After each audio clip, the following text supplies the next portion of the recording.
What's up, movie fans? Guys, last year we got a brand new live-action Star Wars show, Andor. When Andor came out, a ton of people, basically everybody, really loved it. Like, it was getting so much praise, it was critically acclaimed, so many people loved that show. I made a review of it last year, and I was not so enthusiastic. I thought that Andor was okay, but I did not understand the amount of praise that the show was getting, because I didn't think that it was anything that special. And so, a few months after Andor came out, I rewatched it for a video I was doing that I posted earlier this year, where I was ranking every piece of Star Wars content. And if you've seen that video, you know the rest of the story from here, which is that the second time I watched Andor, I loved it. I was so surprised at how much my opinion changed the second time I watched Andor. And I'm honestly still confused about why my opinion was so drastically different both times I watched it. But because my opinion changed and I only really got to touch on what I like about Andor a little bit in that video I made earlier this year, I wanted to make a new full review of Andor that's based around my new opinion on this show and why I think that this show is actually really good. We're going to talk about everything I like about this show, then everything I dislike, and then my final score, as always. So getting into it, starting with everything I like about Andor, I think the first thing that I really like about this show is it just feels so different from every other piece of Star Wars content, and in a good way. Every single piece of Star Wars content kind of has a distinct feel to it. I feel like there are some things in there that are a little bit more unique, like The Mandalorian and the Book of Boba Fett don't really have the same feel as most of the other Star Wars movies that have come out. There's still, like, for the most part, a distinct feel that Star Wars movies and shows have. Andor feels completely different, and part of that is mainly just because it feels a lot more grounded and realistic. That's just like a really unique, fun thing to do in the Star Wars universe. It's not really something that you can do that much. Like, obviously, a realistic setting isn't going to work in every Star Wars project, but just doing one Star Wars project that's a little bit more grounded and a little bit more realistic, I think that that's a really interesting idea, and I think it's handled really well here, and I think it makes it stand out from other Star Wars projects. Another thing that I really like about this show is just the design of everything in this show. This show has an amazing production design. Every planet that you go to in this show feels distinct, and they all look amazing, and it's enhanced by the fact that this show, just on a technical level, looks really good. It's well directed, the cinematography is great, and like I said, the locations just look amazing. I think that that's like a contrast to recent Star Wars shows like Obi-Wan Kenobi, where a lot of it just feels a little bit more cheap than a lot of other Star Wars projects. This show doesn't have that at all. It feels massive in scale. It really is just a beautiful looking show. Moving on from some of the more technical aspects with this show, another thing that I like about it, and this isn't anything new, the one thing that I have always loved about Andor is the way it portrays the Empire. The Empire in a lot of Star Wars media recently has kind of been treated as a joke, and that's kind of annoyed me because the Empire is supposed to be like the main antagonistic force of Star Wars. But like Star Wars Rebels, The Mandalorian, they've been treating the Empire like they're just this joke organization that can be easily beaten, and that's kind of annoyed me. Andor does a complete 180 on that. This show, the way it portrays the Empire is dark. They are this truly horrifying organization, this dictatorship that is just completely ruthless. They will imprison people for no reason, make them perform slave labor for the rest of their lives. They'll execute people. They're brutal with the people of the planets they invade. They take away people's cultures. They disrespect them. Like, they are just this brutal, evil organization that you hate throughout this show. That just enhances all Star Wars media because the Empire just truly is more hateable in this show than they are in any other piece of Star Wars media. So, going back to other pieces of Star Wars media and watching the Empire get defeated is even more satisfying now because of that. I also really liked the way that this show explored the Rebellion. Since this is like an earlier version of the Rebellion, it made it feel much smaller than it normally feels. It made it feel kind of disconnected. Like, it's multiple different cells. Most of them aren't aware of each other's existence. And that's pretty interesting. It makes it so that the Empire feels even more opposing because the Rebellion is so small at this point in the timeline, and the Rebellion's just all kind of being held together by one guy, Luthen, and I just thought that was really interesting to see. This is kind of an interesting, unique thing that I really liked about Andor, but another thing that I wanted to quickly mention is just how this show portrays the culture of different planets. This is kind of a small thing, but like planets like Aldhani or especially Ferrix feel very distinct because you feel like you know the people there.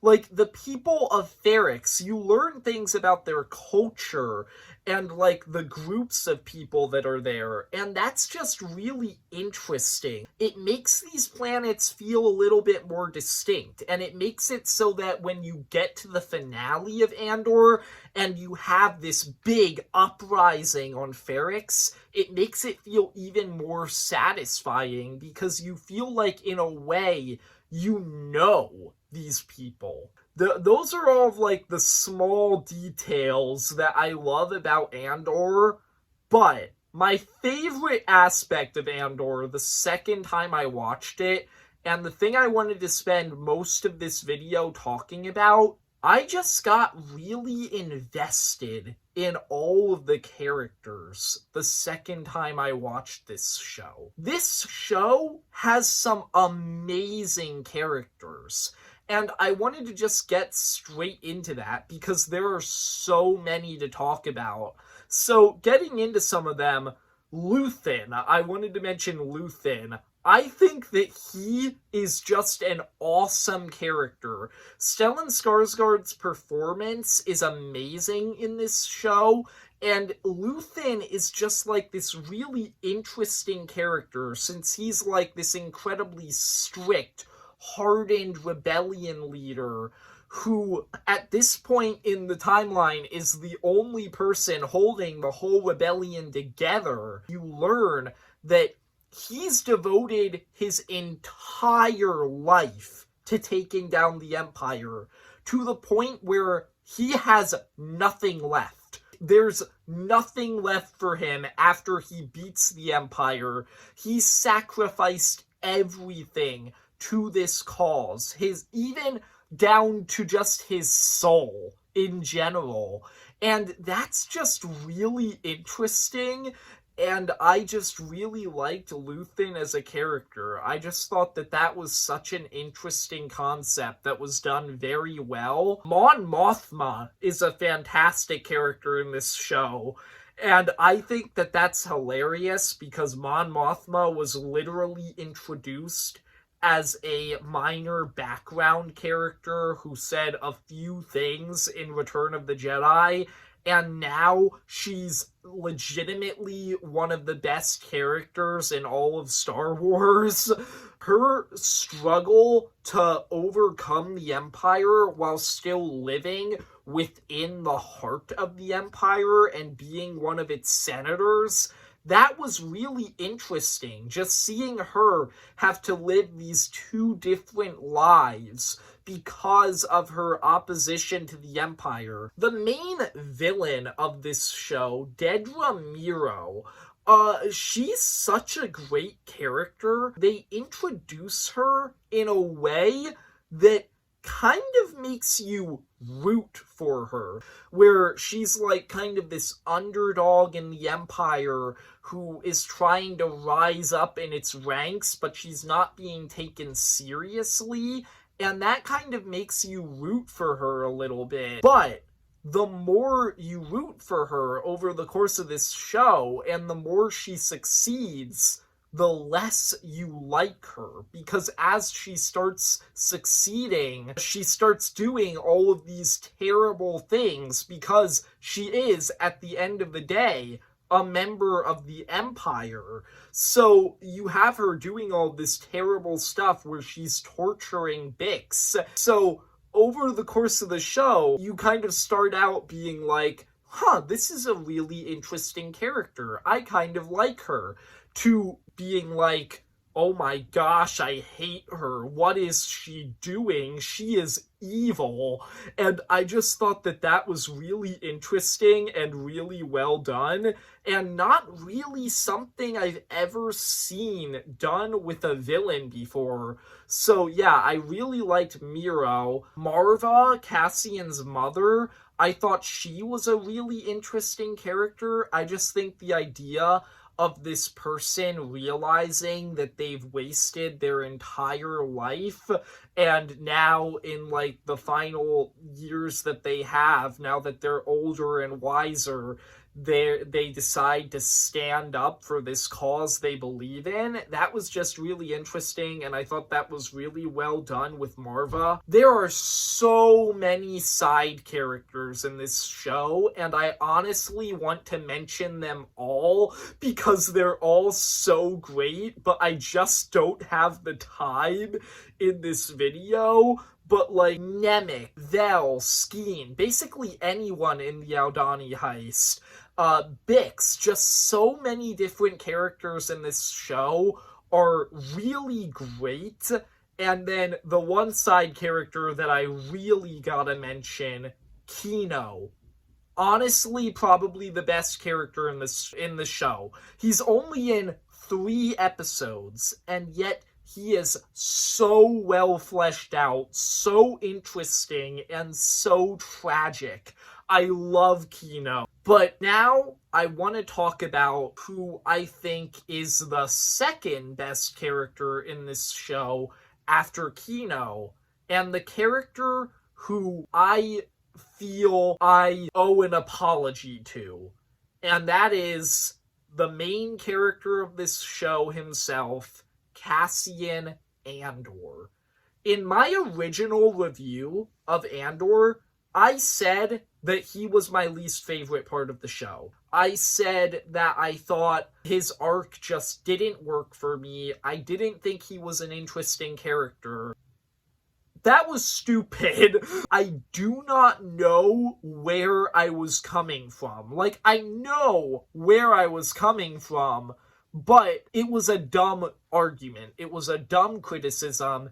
And now that I've rewatched this show, I actually love Cassian as a character. He starts out wanting to run from the Empire. He hates the Empire. He stands up to them in these little ways where he steals things from them and sells those things, but that's the most he's willing to get involved. For the most part, he's scared of the Empire. He thinks that fighting them is suicide, and he wants to run. That's a really interesting start to an arc. As the show goes on, you have him joining the heist on Aldhani. He gets a little bit inspired by the things that Nemik says. Not a lot, not enough that he's going to suddenly go like, oh my gosh, you're right, I should be fighting the Empire. Then you have him finishing the Aldhani heist,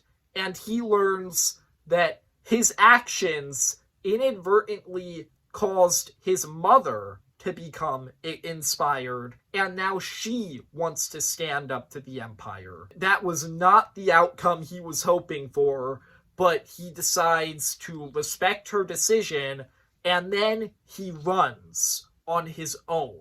He does what he wanted to do from the start of the show, and he runs from the Empire. What happens when he does it? He gets arrested for no reason. When I first watched this show, I honestly thought that was really dumb, but the second time, it worked for me a lot more because I realized that's the point. Cassian got arrested after he ran for no reason, and that's the thing that really hits him and makes him realize you can't run from the Empire. The Empire doesn't care. They will still arrest you for no reason because they're just that evil of an organization. And as long as they're around, nobody is safe from them. That's what really inspires him and makes him realize, I have to fight. If I want to beat the Empire, I have to fight against them. Then you have the amazing arc in Narkina 5 where you have the prison break happening, which is the best part of the entire show, by the way. After Cassian breaks out of prison, he learns that his mother died while he was in there after the Empire arrested him for no reason. That's the straw that breaks the camel's back.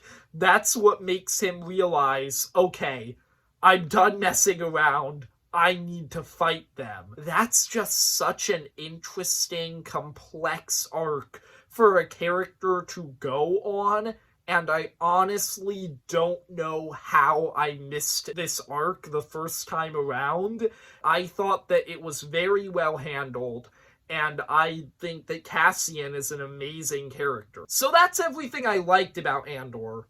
Now let's get into everything I disliked. Andor, I think, for the most part, is honestly kind of perfect. This is why I'm so confused with why I didn't like this show the first time. Like, I love it now. It is such a good show, in my opinion. I guess the one thing that I can say I disliked about Andor is, even after rewatching it, I still don't get why Cyril is even in this show.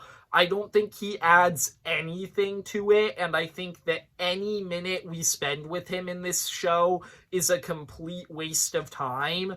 But apart from that, I thought Andor was amazing the second time around, and it went from being a low 6 out of 10 for me to being a high 9 out of 10. I loved it, and I hope that nobody took my original recommendation seriously and that you all watched this show. And if you haven't, you should watch it right now. It's really good. So there you go. I hope you enjoyed. If you did, leave a like and subscribe. Comment down below, what do you think of Andor if you've seen it? And see ya, movie fans.